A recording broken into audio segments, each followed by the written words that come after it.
Hello viewers, summer వచ్చేసింది కదా. అందరికీ వేడి వేడిగా చెమటలు పడుతున్నప్పుడు జస్ట్ కొంచెం పక్కింటికి వెళ్ళినా కూడా వేడి అవ్వటము ఇలాంటివన్నీ జరుగుతూ ఉంటాయి. సమ్మర్లో మనం టిప్స్ ఏంటి, ఎక్కువగా గర్భిణీ స్త్రీలు తీసుకోవాల్సిన టిప్స్ అనేవి ఇవాళ చెప్తాను. సమ్మర్లో ఫస్ట్ హైడ్రేషన్ చాలా ఇంపార్టెంట్. అంటే మనం వాటర్ కంటెంట్ అనేది ఎక్కువగా తీసుకోవాలి. బాడీ అనేది డీహైడ్రేట్ అయిపోతూ ఉంటుందన్నమాట. మన బాడీ టెంపరేచర్ మామూలు దానికన్నా 1 డిగ్రీ ఎక్కువ ఉంటుంది సమ్మర్ టైంలో. సో వాటర్ మనం తీసుకోవాలి.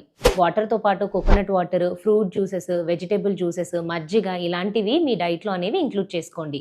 మనము ఎలాంటి బట్టలు వేసుకోవాలి, ఎక్కువగా స్వెట్ని అబ్జార్బ్ చేసుకునే బట్టలు, ఎక్కువ గాలి ఆడే బట్టలు వేసుకోవాలి. అంటే కాటన్ ఫ్యాబ్రిక్స్ మీరు చూస్ చేసుకోండి. సమ్మర్లో మన అరచేతులు, అరికాళ్ళు కూడా ఎక్కువగా చెమటలు పడుతూ ఉంటాయి. అయితే మనం ఎలాంటి ఫుట్వేర్ వేసుకుంటున్నాం అనేది కూడా చూసుకోవాలి. చాలా మంది షూస్, శాండిల్స్, హీల్స్ వెనక భాగం కవర్ అయ్యేటట్టు బెల్ట్ ఉన్నవి తీసుకుంటూ ఉంటారు. కానీ ఇలాంటివన్నీ అవాయిడ్ చేసి నార్మల్గా మనం రబ్బర్ స్లిప్పర్స్ ఎలా అయితే ఓపెన్గా ఉంటాయో అలాంటి ఫుట్వేర్ మీరు చూస్ చేసుకోవాలి. ఫుడ్ విషయానికి కనుక వస్తే అసలు ఏం తినాలి, ఏం తినకూడదు? ఫ్రూట్స్‌లలో ఎక్కువ వాటర్ కంటెంట్ ఉన్న fruits water melon, oranges, mosambi, kiwi, strawberries ఇవి ఎక్కువగా తీసుకోవాలి. కూరగాయల విషయానికొస్తే ఎక్కువగా కీరా దోసకాయ తీసుకోండి. అంటే కుకుంబర్. ఈ కుకుంబర్ జ్యూస్ ఎంత మంచిదంటే మన బాడీని హోల్ డే హైడ్రేటెడ్‌గా ఉంచుతుంది.